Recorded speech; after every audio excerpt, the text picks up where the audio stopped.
ale win hi Melbourne Cup day ani a zanria atana hotpot e hoila kan hantia e tunai hian nu ho in siam meka e turin ka hin bua sai meka ni a he chuang tan meka e mek he an pol don ni e a tui mel hum ka kuang te bong sa te ni hmel a he a sup hi ang sup nge min me pui don o ka hrit ngai le ni hmel lo be sup hi he e an unawin e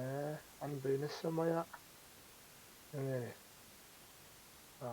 tui tak min hul tu nga yang he nu ber hianin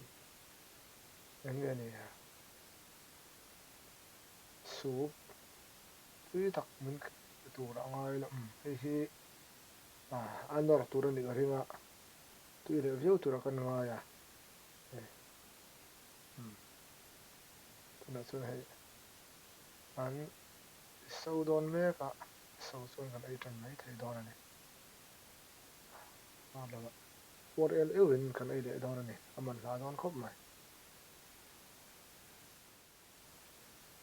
hei chu trong kin po thik to pin an bola ha view ma chene zo ka chon mo tấm lòng ai kan pan yang a chon ma ta tu san pan ô thằng tay hồ tấm lòng an ro man na sa khop mai tu nge kan ai dan tu hi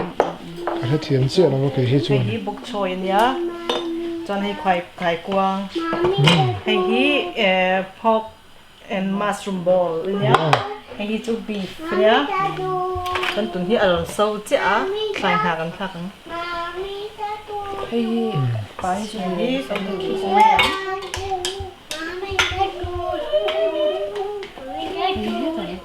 on hi ni ta ni tu na chon hei a so tan to vegetable tha ka nga kan ai thei mai do ne ba khala thang a sei ti tha tu là cho nên nhớ kỳ mushroom tan tha do ne hei riu kan to mani zen ta he tu na hian hei ei turin em bua se tan ta so to bola na me ka he an mani du dun thang tan ta ni nghe hi không phải nói nữa là cho mình so la to nó kia có hiện hình hoa và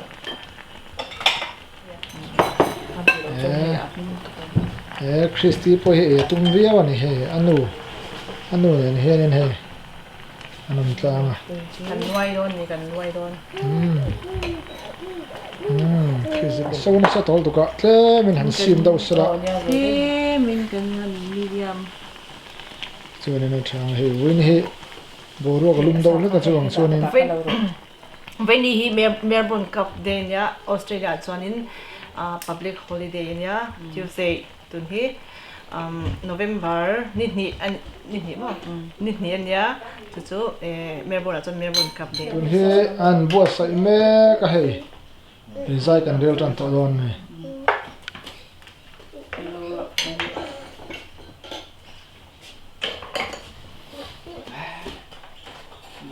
potami potle man so kang do lak to tun he chu ikhanan da bel le nga asupo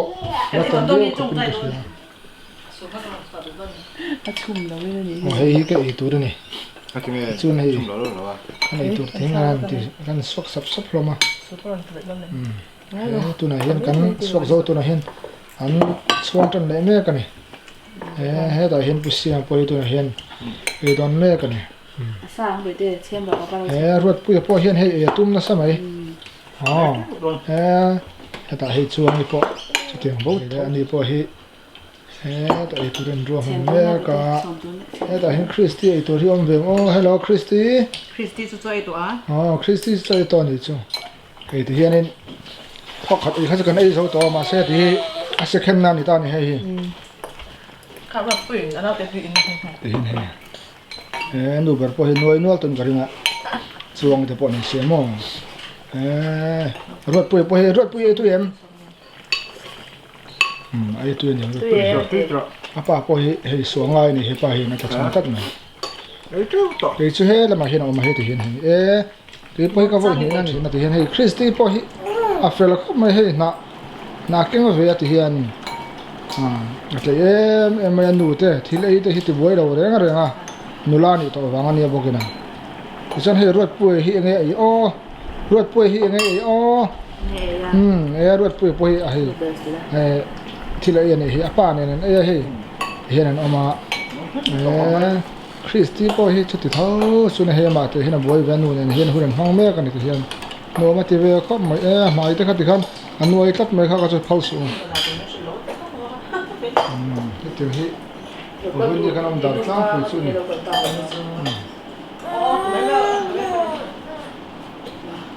hello Christy a felem Christy ni po hi e che ro ma se he an ai no to he tun hi ki tak pe chu hi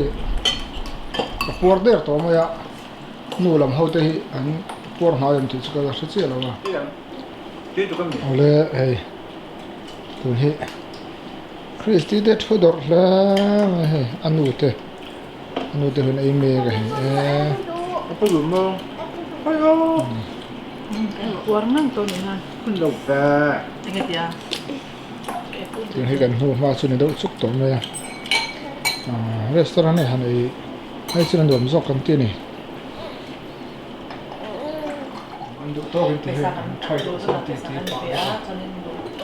oh buffet ha buffet ni ta ni lo jo ai chen tu da mo